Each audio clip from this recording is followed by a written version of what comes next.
عليكم ورحمة الله وبركاته. خوتي ان شاء الله تكونوا كامل بخير، ان شاء الله خوتي تكونوا في الف صحة والف عافية. جيت خوتي ان شاء الله اليوم بالكبدة اللي حنديرها لكم خوتي رولي بطريقة هايلة بزاف، طريقة خاصة خوتي تاعي انا فقط. خوتي تبعوني للاخير وان شاء الله رايحين تجربوها، راح تنال اعجابكم ان شاء الله. فقط خوتي ديروا لي تعليقات واعطيوني رايكم باذن الله. جبت كمية خوتي هكذا معتبرة من الكبدة، مخلطة فيها شوية كرجة كذلك القلوب هذوك تاع الدجاج. في طاوة حطيت كمية معتبرة من الماء، خليته سخون، حطيت شوية زيت، فلفل أسود وشوية فقط على راس مورفة كمون، حطيت الملح وحطيت الكبدة وهذوك الكرشة كذلك القلوب يطيبوا مع بعضها. في كسرونة حطيت كمية معتبرة من الزيت، حطيت واحد سنة تاع ثوم، حطيت الطماطم اللي كنت رحيتها مع شوية فلفل حار. فوالا نديرو شوية دبشة نقصوها هكذا في الناعم ونحطوها، ونديرو شوية فلفل أسود كذلك. نديرو خوتي شوية هكذا ملح على حساب الرغبة، ونزيدو نضيفو فلفل عكري، ونزيدو نضيفو على راس المغرفة فقط نتاع كمون. نقليوهم خوتي جيدا. بعد ما تقليو لنا مدة معينة واحد ربع ساعة هكذاك، نضيفو الماء الساخن ونشنهي ما تكثروش بزاف. بعد ما طابت لي هذيك خوتي الكبدة تاعي، نحاولوا ما نطيبوهاش بزاف حتى تطيح كما نقولوها هنا، نطيبوها يعني كما نقولوها نص نص، ولا نقدروا نقولوا فوق النص شويه في الطياب تاعها، ونربيوها بالطريقه هذه خوتي. لازم نربيوها كيما راهي في الرقيق، ما نربيوهاش في الخشين، نربيوها في الرقيق كما راكم تشوفوا خوتي. نربيوها هكذا كأكل. نزيدو نضيفو هذيك الكرشانة والقلوب، ما نقدروش نربيوهم، كنت رحيتهم في الروبو. كذلك انا اضفت شويه بصله وشويه راس فلفل حار هذاك رقيق، كنت قليتهم شويه. اضفت كذلك شويه دبشه، واحد الزوج سنات ثوم. كذلك خوتي حطيت ملعقه ولا نصف ملعقه فقط تاع زبده، نحطو شويه فلفل اسود ونحطو شويه فلفل عكري، وعلى راس المغرفه فقط نتاع كمون. نخلطوا المكونات هذه خوتي هكذا مع بعضهم، ثم خوتي نديرو البيض. نديرو شويه ملح قبل البيض، ونحطوا البيض تاعنا، والبيض هو اللي راح يجمل لنا الرولي نتاعنا. دوك نتوما على حسب الحجم تاع البيض تاعكم، اذا كان كبير ديروا 5 بيضات، واذا كان كما نقولوها صغير ديروا غير 4 بيضات.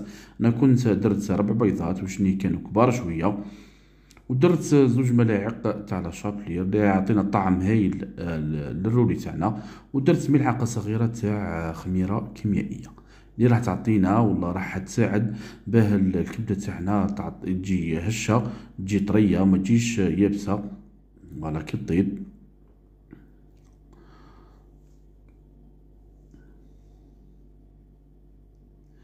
بالطريقه هذه خوتي ندهنوا هكذا ندهنوا الزيت، ونحطوا الكبده تاعنا نطرحوها كيما نديروا الرولي تاع الدجاج ولا الرولي تاع الفيونداشي. وشنو هي هنا راح نحشيوها خوتي. كنت قليت حبه بطاطا فقط، نديرها بالطريقه هذه نطرحوها. وندير خوتي انا كنت استعملت هذا الفرماج، وانتم استعملوا اي فرماج ولا اي جبن عندكم في الدار. لمو خوتي هكذا بالطريقه هذه، نحاولوا ما نخليوش الفراغات هذيك باه ما يتحللناش من بعد كي يعود نفورو فيه ولا نطيبوه خوتي في حمام بخاري في الكوشه. عندكم خوتي 2 خيارات، تحبوا تفوروه على الكسكاس فقط حتى كما نقولوا واحد لمده ساعه ونص هكذاك، والله تحطوه في حمام بخاري. ديروا سما تحطوه كيما دوك نحن نعت لكم خوتي كيف درتو، وتخليوه يطيب في الكوشه. فوالا بالطريقه هذه خوتي نديروا نطرحوا الكبده تاعنا هكذا، نحطوا هذاك الفريت اللي كنت قليتها. لازم ديروا الفريت تكون مقليه، ما تحطوش الفريت تكون كما نقولها ماهيش طايبه. لانها ما طيبش كون نديروها هكذا في الداخل وتكون ماهيش طيبه. ونحطوا هذاك الجبن نتاعنا. انا كنت استعملت هذاك الجبن تاع شاف تاع لا فاش كيري. نجمعوه هكذا خوتي، نلموه هكذا بيدينا هكذا بالطريقه هذه، ونزيدو نحطوه في البابي الومنيوم كما راكم تشوفوا كذا خوتي. ونحطوه خوتي، انا كنت جبت بلاطو تاع الفور بالطريقه هذه، حطيتهم ودرت في بلاطو كبير الماء وخليته طابلي بالطريقه هذه. نروحوا لاصوص تاعنا خوتي بعد ما طابت لنا ولا تقلت لنا مليح، طابت لنا هذيك الطماطم والمقادير اللي فيها. اضفت كاس كبير تاع حمص، وقليت كذلك حبه نتاع بطاطا اضفتها هنا في الاخير. نخليوها واحد مده 10 دقائق ولا ربع ساعه، وتكون لاصوص تاعنا هكذا طيبه. جات ما شاء الله، جات بنتها لا تقاوم. هنا خوتي بعد ما طاب لي الرولي، انا كنت حطيته واحد لمده ساعتين هكذا في الحمام بخاري في الكوشه، ولا شعلت عليه كما نقولوها من التحت حتى طاب لي جيدا. نحي عليه هذاك البابي الومنيوم ونخليه هكذاك في السلوفان هذاك. نوليو نديوه الكوشه نحمروه على الجناب الكل كيما راهو هكذاك بالطريقه هذه. نقعدو ندورو فيه حتى يتحمر لنا بعد ما نشعلو الكوشه تاعنا من الفوق. كان جا خوتي كيما راكم تشوفوا هكذا، جا هايل بزاف. الفريت والفرماج ما شاء الله، طعم جاء هايل بزاف خوتي. والله ان شاء الله ماذا بيا ان شاء الله تجربوا الطريقه هذه، راهي طريقتي انا يعني كيما نقولوها درتها من اختراعي فقط خوتي. ان شاء الله ديروا الوصفه هذه وتعطيوا لي رايكم ان شاء الله في التعليقات. هذا شرف لي.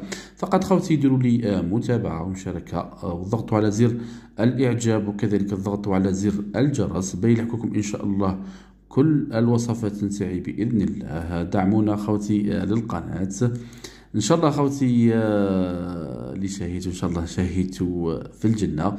سمحونا فقط خوتي، ألف صحة وألف عافية على قلوبكم. كنت قدمت خوتي بالطريقة هذه مع الصوص هذيك اللي كنت كنا درناها مع بعضنا. ألف صحة وألف عافية مرة أخرى إن شاء الله. نلتقي في حلقة أخرى ومع وصفة أخرى بحول الله. كان جا هايل، جا ما شاء الله، جا بنين بزاف. إن شاء الله خوتي تجربوا تعطيوا لي رأيكم في التعليقات. ألف صحة وألف عافية مرة أخرى على قلوبكم. نلتقي خوتي إن شاء الله في حلقة أخرى، والسلام عليكم ورحمة الله وبركاته.